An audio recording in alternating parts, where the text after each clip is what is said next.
stands for Artist and Community Education. The program has been around for about 30 years.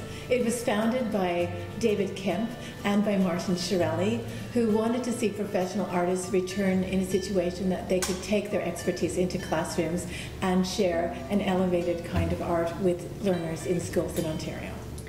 The program looks very much like the program that every teacher candidate takes, so that their training fits in with the OCT requirements. All of our students work in other classes with other students, and then they come to a series of individual classes that are arts and community classes, one which focuses on community programming and one that focuses on creativity and learning.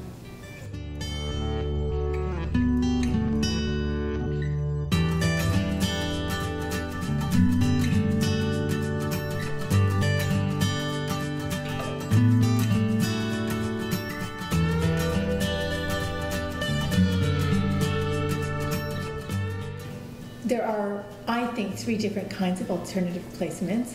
One can be a strategic placement that allows you to develop the network or the understanding of a workplace that you might see yourself in ultimately. One is a grand and glorious one that makes your resume shine. We've had people at the Lincoln Institute, we've had people at the Globe Theatre, we've had people at Sesame Street, we've had people work all over the globe in their alternative practicum, and we've had very generous hosts hosting our teacher candidates as well.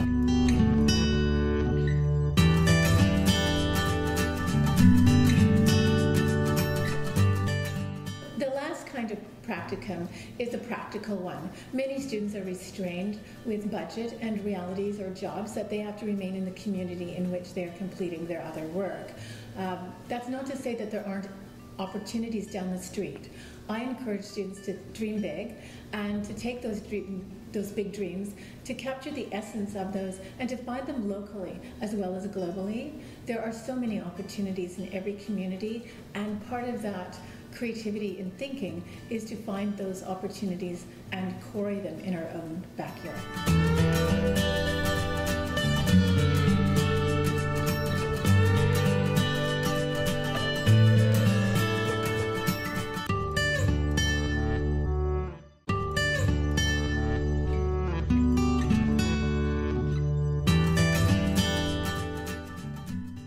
As the chair of the studio and the coordinator of Arts and Community Education, I have been really lucky recently to blend those and have our artists in residence work closely with the arts and community students.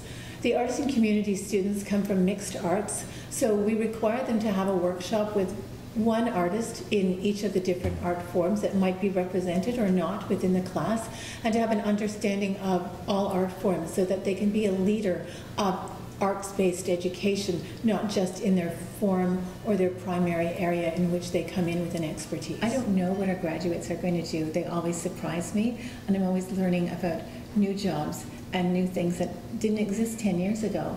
They're truly pioneers of arts-based programming in Ontario and around our globe. Arts and community students have a very interesting array of professions. We have an alumni group that keeps us apprised regularly as to what people are doing and what they're changing. Many of the theatres in Toronto have alumni from ACE who are their outreach representatives. We have galleries that have hired ACE people for their gallery educators. We're finding an increased number of communities and municipalities starting to hire artists and community graduates as engagement people.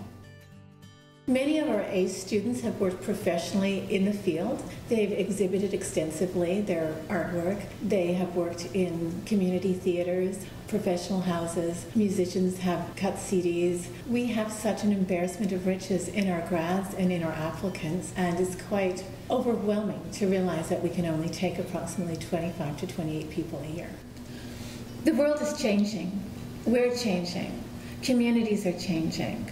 And as we develop arts education awareness, as we think more creatively, as we share our creative talents with people beyond the traditional realms of what arts and education and schools and communities have been, we find that we can cultivate for ourselves some new frontiers, that we can make the world a richer place. So when we go out into the world, I tell people to be aware of the shifting landscapes of education. The tectonic plates are changing constantly, and as we go out, we should not aim for the coast, but where the coast shall be.